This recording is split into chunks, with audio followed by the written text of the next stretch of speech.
How IoT technology is changing the financial industry. What is IoT technology?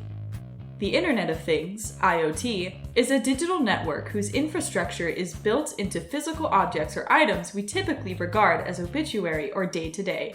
These things can encompass even the most rudimentary household items such as thermostats and kitchen appliances to large-scale industrial apparatuses or contactless credit cards in the case of the financial industry. Real-time data acquisition.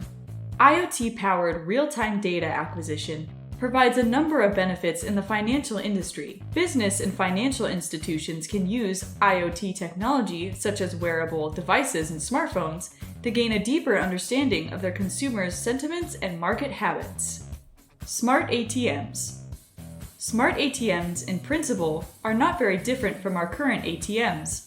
They still function in the same way, by prompting users to insert their relevant bank card, provide their PIN, and subsequently withdraw the amount of money they require. While current ATMs are useful, they are difficult and expensive to maintain from the banking perspective, while also suffering from a variety of security concerns involving fraud and identity theft.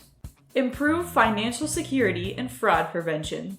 One of the most prevalent issues in finance revolves around fraud prevention, which can be achieved through the implementation of adequate and adaptable security protocols.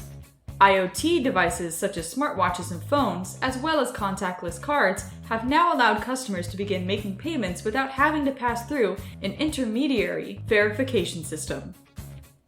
Device-to-device communication. Device-to-device communication, D2D, already exists independently of IoT technology.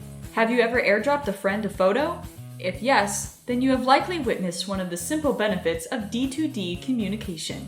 IoT technology, however, takes D2D communication to the next level by providing it with the critical digital infrastructure needed to maximize its efficiency and use at scale.